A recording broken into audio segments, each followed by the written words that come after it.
accelerate this progress by passing the U.S. Investment and Competition Act, also known as USICA, which the President has long championed and which he called for action on today. This bipartisan legislation puts historic funding behind unclogging our supply chains, research and development, innovation, and advanced manufacturing in every corner of America, and invest $52 billion in making more chips, something that's vital to address our supply chains and lower inflation. Tomorrow also marks the 49th anniversary of the Supreme Court's landmark ruling in Roe v. Wade. Reproductive health care has been under extreme and relentless assault ever since, especially in recent months. It has been nearly 150 days since women in Texas have been denied these constitutional rights. We're deeply committed to making sure everyone has access to care, and we will defend it with every tool we have. That includes continuing to work with Congress to pass the Women's Health Protection Act and codify this fundamental right into law. In the meantime, the administration has taken a range of important actions, from repealing the global gag rule to strengthening Title X family planning program. Today, HHS announced additional Title X grants, and there will be further announcements coming from HHS later as well. This is a moment for us to recommit to strengthening access to critical reproductive health care, defending the constitutional right established by Roe, and protecting the freedom of all people to build their own future. I know we have a short time window today. We will keep up to date on when everybody needs to gather, and I'll try to get to as many people as possible, and otherwise I'll be here in my office. Go ahead, Omar. Thank you, Jen. When the U.S. presents its written response to Russia next week, is it willing to offer Russia something that goes beyond the repeatedly stated positions, particularly when it comes to Russia's demands on guarantees regarding NATO's future expansion? We will put in writing, as you referenced, the serious concerns that we and other allies and partners have about Russia's actions, as well as ideas for how we might actually strengthen each other's sense of security going forward. There are several steps we can take that are being discussed. All of us, Russia included, to increase transparency, to reduce risk, to advance arms control, to build trust. We're coordinating with our allies and partners, and we anticipate that Secretary Blinken and Foreign Minister Lavrov will meet again to continue discussions. And the President obviously is regularly briefed every day by his team, but I'll also be engaging with them tomorrow over the course of the weekend as well. But as Secretary Blinken said today, he made clear to Foreign Minister Lavrov that there are certain issues and fundamental principles that the United States and our partners and allies are committed to defend. And that includes those that would impede the sovereign right of the Ukrainian people to write their own future. There's no trade space for there, none. And we've said from the beginning that there are certain proposals that will not be viable. But we will, of course, be responding, as you noted, and I expect the President will continue to discuss that over the next couple of days with his team. I wanted to ask another foreign policy question. The strike in Yemen today, 70 people are dead after the Saudi-led coalition strike. National Security Advisor Sullivan immediately condemned the recent Houthi strike. What's the administration's immediate reaction to this strike? And does this prompt any reconsideration of weapon sales to Saudi Arabia? I don't have any prediction of that at this point in time. Obviously, we have a long history of a relationship with Saudi Arabia, one where we raise issues where we have significant concerns on human rights and on a range of issues, and one where we have had a long security relationship that has been in the interest of the United States. In terms of this specific strike and a reaction, obviously anytime there's a loss of life, of innocent lives, that is a tragedy, and we are mindful of that and focused on that. Obviously, you know our focus and the President's focus, which is from the very beginning, he established new interim guidance concerning the United States' use of military force and related to national security operations. That's how we operate here as the United States, which I think is reflective of his view. But certainly the loss of life is always a tragedy. And again, if there's anything new on our relationship, I'm happy to get that from our national security team. And just one last domestic on tax season. With reduced staffing levels, less funding authorization from Congress, and IRS already tasked with distributing funds for several pandemic relief programs. Many 2020 refunds haven't been processed. How is the administration preparing to ensure that this year's tax returns will be processed in a reasonable amount of time?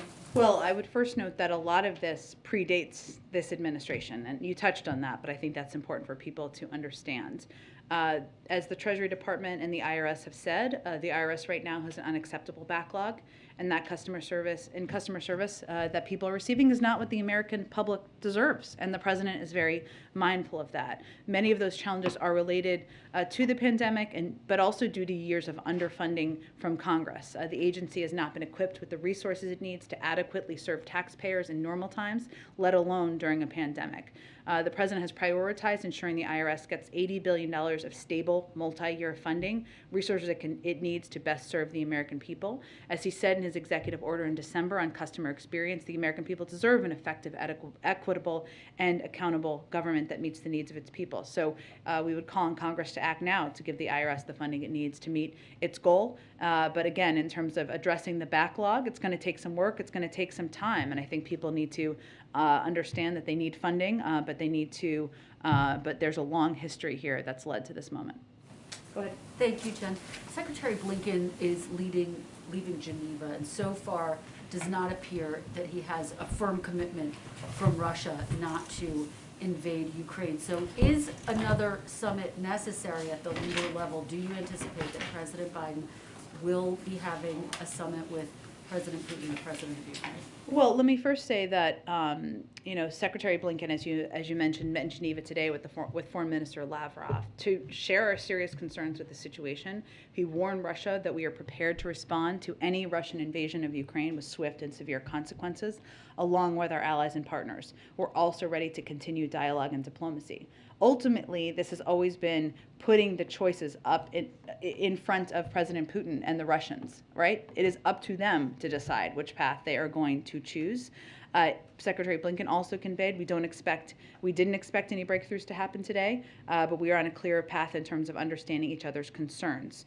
The president will meet this weekend at Camp David with his national security team to discuss the situation. Some will be virtual, some will be there in person. We'll also continue to consult with our allies and partners, and we will respond next week in writing, as I conveyed. In terms of the president and his role, I think part of that will be discussing with Secretary Blinken and his national security team what the appropriate next steps are. Of course, the president always values leader-to-leader engagement, but we'll determine if that's the appropriate next step. He's open to that. He's always been open. Next step, and that's on the table. It may or may not be the next step, and I can't give you a prediction of if and when it will happen, but if that is the step that is recommended and that we think would be effective at this point in the discussion, of course the president's always open to leader engagement. Let me ask you about something that Secretary Blinken said. He told Ukrainian TV that whether it's one Russian soldier or 1,000 crossing the border, it's an attack in Ukraine. Does the president agree with that statement? Is that how he sees it? That's the president's policy that he has directed as Secretary of State to continue to convey, and what the president conveyed to President Putin. Let me ask you about the Electoral Account Act, if I could. Based on some of my conversations on Capitol Hill, and obviously there seems to be a growing consensus that there might be able to be some progress on the Electoral Account Act. Someone said to me that it could potentially be a vehicle to get pre-clearance passed. Is that something that this White House thinks is a possibility, is a likelihood? Is that what the president's going to be pushing for? I don't have any prediction of a process or a vehicle. What I would remind everyone of is that despite the fact that 16 Republicans in the Senate have in the past supported the protection of voting rights, they did not when given the opportunity. Again, I would note that the Electoral Account Act is something we are certainly open to, but it is not a replacement for. And there are many components of the voting rights legislation that are vital to protecting people's rights in this country, including the fact that we know that voter suppression largely impacts communities of color across the country. And one of the components of the voting rights legislation the president's been fighting for is requiring states that have a history of voter suppression to get approval to change their laws.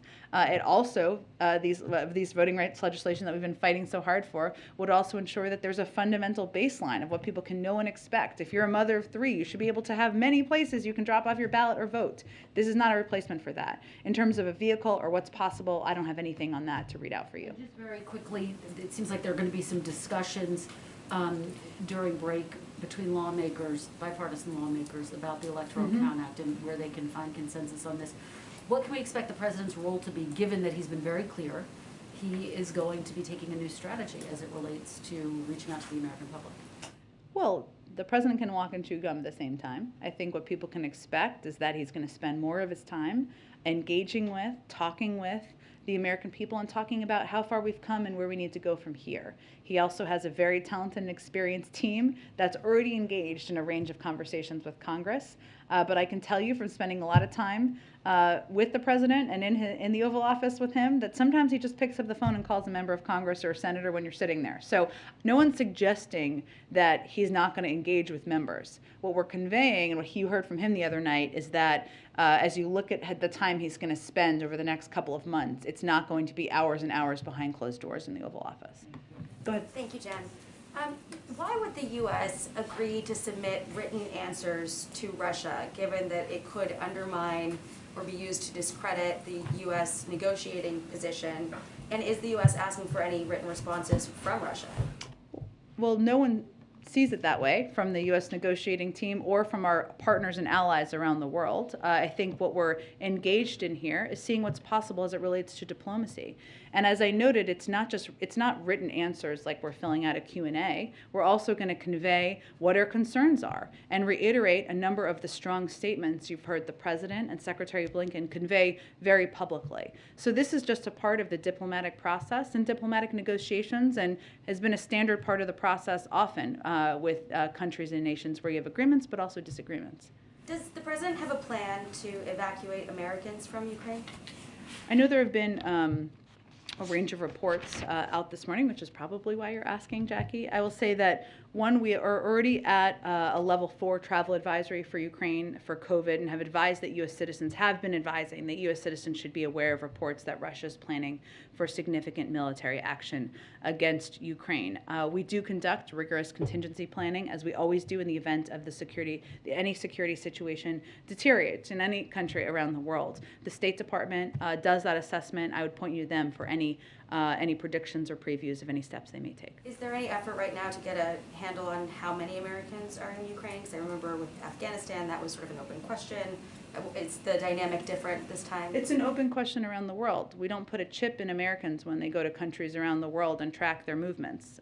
People can register with the State Department. That's something they do. Or they may choose not to register. Or there might be people in any country around the world who are dual citizens who haven't lived in or have never lived in the United States. But the State Department would certainly have the number in terms of Americans who have registered with the State Department. And then, is the President aware that he was caught on a hot mic yesterday, and why does he appear to be dismissing the idea of proactive deterrence?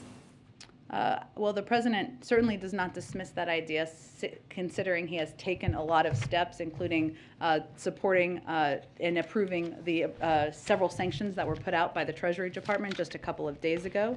I would note that the United States has delivered more security assistance to Ukraine in the last year than any point in history. In the last year alone, we committed $650 million in security assistance to Ukraine. In total, since 2014, we have committed $2.7 billion. These deliveries are ongoing, including today. There's more deliveries coming.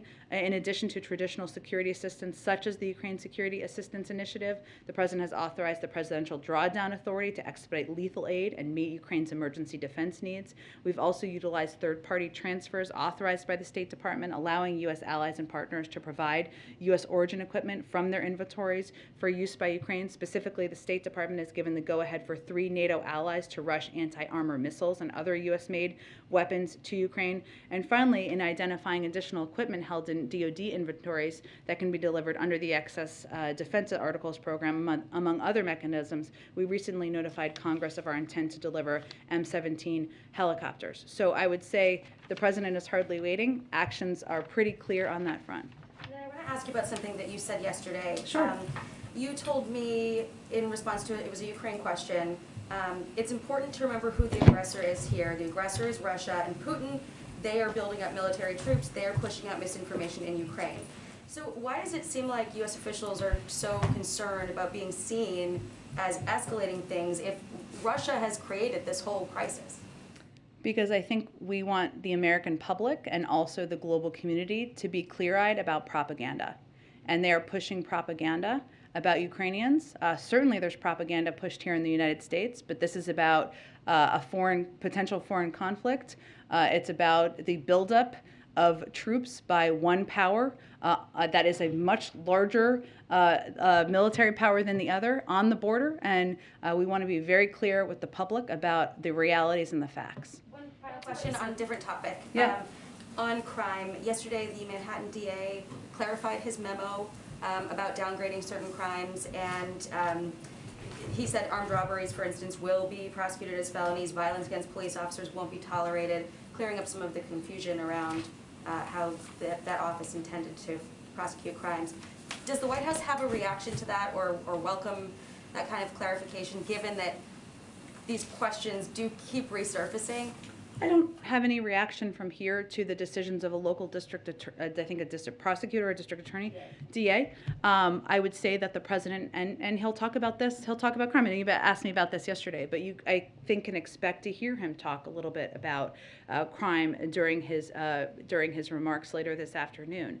The president believes that no one in this country should worry about whether it's safe to ride the subway or the bus or go to work or walk home at night. And that's why he's put more cops on the beat, has stepped up efforts to get illegal guns off the streets, and invested in proven community anti-violence programs. It's also why he's doubled federal support for community policing with $300 million more for cities, plus another $700 million more to bolster federal law enforcement. We've been working with mayors and local leaders on this, but I think the president's record, his commitment, speaks for itself. Go ahead.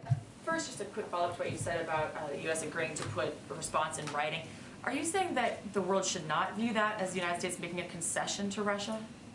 I think you should see what it has to say, but it's part of a negotiation. We've been very clear about what we are not negotiating on, which is the sovereignty of Ukraine, which is this question that is continuously raised about Ukraine's right to pursue joining NATO. That's up to NATO countries to make that decision.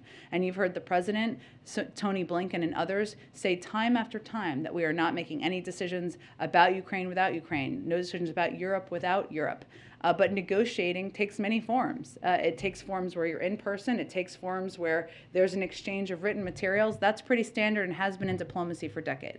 I know you've been asked something similar, but yesterday again, Minority Leader McConnell said that the U.S. should send forces to shore up NATO's eastern flank, not if and when Putin escalates, but now before it's too late. What is your response? Why wait? Well, first of all, we work in close coordination with our NATO partners and allies and respond to what their needs are. We've been very clear, and the president's been clear, that we will support whatever their needs are, should they have security needs, but I don't have anything more to predict for you at this point in time. And if I may ask one quick domestic question, just yesterday you were talking again about the idea of chunking off parts of Build Back Better. Yeah, You could get chunking, a bad word. whatever. Maybe not the right phrase. What's the better word? Splitting off, breaking apart, seeing if there was a certain policy proposal that you maybe could get 60 votes on. Anything else you can tell us about which policy proposal you guys might feel hopeful about? Is it universal pre-K? Is it paid sick leave? Where do you guys feel like you might actually be able to get 10 Republicans? Well, you tell me. Is there a proposal where there are 10 Republicans? I'm not aware of one. Maybe there is. And there are some senators who have been out there saying they support different components. I know Senator Romney has said he supports or is open to some component of the child tax credit. He's not the only one. Are there 10 Republicans they can get to support that? Great, let us know. We're happy to have a discussion about it. That's not what the president was talking about the other night. What the president was talking about is getting as much, although we're very open to that, but what the president was talking about is we have 50 votes in the Senate. We're going to get as much, a big mountain-sized chunk, whatever you want to call it, as much as we can of the Build Back Better agenda that we can get 50 votes for. There is clear agreement on some key goals, right? Lowering the cost of childcare, negotiating the price of prescription drugs, lowering the cost of elder care, making sure the wealthiest Americans and companies have to pay more, and the unfairness of the tax system. So what we have to figure out is how much of that we can get and get approval for. So it sounds like your focus is still on a reconciliation partisan package. Absolutely. It's not that it's not, but you tell me, or I know you've covered the Hill before, but are there 10 Republicans who are supporting? We'd be happy to. We don't actually. It's kind of a mystery. I remember when Ivanka Trump was up there talking about. Well, listen. If there are 10 Republicans who want to come support the child tax credit or something else, great. They're welcome. Let's have a conversation about it. But that's not. I don't really know why. None of us know why they're ceding the ground on supporting the lowering the cost of childcare to us. But so far they have. Go ahead. Thanks, Jen. over the weekend, insurers started paying for at-home tests, or you could apply Yeah. for reimbursement. But Medicare is not. I know that Medicare recipients can go through their doctors, and some through Advantage programs can get reimbursement, but broadly, members of the program can't. And I'm wondering why not. This seems like a group that would be, you would most want to sort of be vigilantly testing before going to gatherings, as they're elder and therefore most at risk for COVID. And especially since you said yesterday that you had all the money that you needed to fight COVID right now, why isn't the government paying for these tests? Well, first, there are a couple things that are happening. You kind of glossed over some of them, but let me give you some specifics. So state Medicaid and CHIP programs are required to cover at-home COVID tests. CMS has also issued guidance to states to effectuate this requirement under Medicaid rules. There are a lot of people who are eligible for Medicaid out there, just to be clear, and the CHIPS program.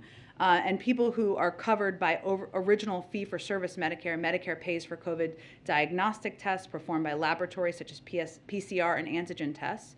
For Medicare, we're also continuing to explore the best ways to provide critical resources that will keep Medicare beneficiaries safe and healthy, as you touched on. So in addition to PCR tests, rapid PCR tests, and rapid point-of-care antigen tests are available at 20,000 sites across the country. We've also sent 50 million out to community health centers and rural health centers, but we're also exploring a range of options. So I'm not ruling anything out, but I just wanted to note there are a range of ways that different forms of insurance, even if it's not traditional private insurance, have been covering not just in doctor's office, but also at-home tests as well. The Federal Reserve issued a report yesterday saying that they're weighing the possibility of launching a digital U.S. currency. They said as part of the report that they were asking for public feedback and would be engaging with lawmakers. So I know that you normally defer to the independence of the Fed, but this is an instance where they're openly soliciting sort of advice and consultation. And so I'm wondering, this is something that could impact our competition with China. It could have an impact in many ways on especially low-income Americans. So does the president, does the White House have an opinion on this sort of question? I think it's unlikely we'll weigh in from here, as much as they've asked for public comment, but I can certainly check with our economic team and see. The Times yesterday had a report about some internal memos, but they also said that there was, that you guys are setting up executive actions on clemency for drug offenders and police department reforms. Can you give any sort of time, can you confirm that that's kind of coming and give any sort of timeline about when we'll be hearing from the president on that? So on clemency, the president has talked about, we have talked a little bit about the president wanting to deliver on his commitment to consider clemency requests for nonviolent drug offenders. That is something that's ongoing. I don't have anything to preview for you in terms of the timeline, but absolutely the fact that we have every intention of doing that is accurate, or he has every intention. On police reform, I think we said at the time that we're holding back on executive action because we wanted to give space and room for the bipartisan negotiations to move forward, because of course federal legislation would be the preference because it's permanent. But we have been considering and looking at, I don't have anything to predict for you in terms of the timing, but we have been and are looking at that through the policy teams. Go ahead. Thanks, Jen. The president on Wednesday, when he was talking about keeping schools open, referenced the tens of billions of dollars that were sent out in the COVID rescue plan. And he said that quote, not every district has used it as well as it should be used. What states or school districts is he referring to there? Because he's talked about this now twice in the last couple of weeks. Sure. Well, thank you for that first, because it's freezing in here, I think, as everyone can confirm. But I would say, Karen, so one, what people should understand first is 98% of schools are open currently. It fluctuates a little bit, but 98% as of today. School districts, for the most part, are spending federal relief funding by and large across the country. Part of what the president's message he wanted to hammer home when he spoke the other night, and as you said, he's talked about this a little bit, is to spend the money right now for any school that has some left, or maybe some haven't spent all of it, and I'll get to that in a moment. And it's important for any of these school districts to know that different school districts spend it in different ways. So in DeKalb County in Georgia and Desert Sands in California, they're investing in safety measures like ventilation. Cut Bank School District in Montana are increasing pay and providing bonuses to help retain educators and staff. There's lots of ways to use it and spend it for those who haven't done it. But we're continuing to exert pressure anywhere that hasn't. So in terms of, an example would be Florida, where they have done little to distribute money, to little to no steps to distribute money to state, across the state and to school districts. Now, part of it is you have to write a plan for how you're going to keep schools open to get the third tranche of money, and some have been delayed in that. But right now, that's an example of a state that could do more. You just said, we're exerting pressure. How is the White House, obviously this money goes out to states. Yeah. But how is the White House exerting pressure? The Department of Education is really the primary conduit here, but they have been working and continuously in touch with school districts and states across the country from the beginning. And is there a way, from the Department of Education perspective, to have a public accounting so Americans can see where that money is going toward, the taxpayer money? We, of course, work to ensure there's no waste, fraud, and abuse, and we are very closely in touch with how it's being spent with states, and I can certainly check and see if there's a public accounting bill. One quick one. It's been 4 days since covidtest.gov has been live. How many Americans have ordered tests so far, and is the plan still to start sending them out next week? Yes, they will be sent out very soon. I don't have an updated number of how many have been ordered. It's changing constantly. I expect we will have more of an update on that hopefully by next week. I know we have to wrap up. Go ahead. On Build Back Better, first, does the White House need this bill to be passed by State of the Union? Is that the goal? Congress kind of needs deadlines. We have not set a deadline on that. We want to get it done as quickly as possible. Does it need to have a different name? Speaker Pelosi suggests that perhaps it does. We'll see. Do you have any ideas? Actually. You guys are all words. No, I've got a few Yeah. more. On the Electoral Account Act. Yes. I know you said that the president has many conversations on a wide range of topics with lawmakers on the Hill. But here's the question. It's a bipartisan group right now. Is he going to let them work on their own for the moment, or is he getting engaged with the Manchin-Collins group now, as far as you know? Our team is closely engaged with all of the members who are discussing every component of any legislation that is being discussed on the Hill, including this.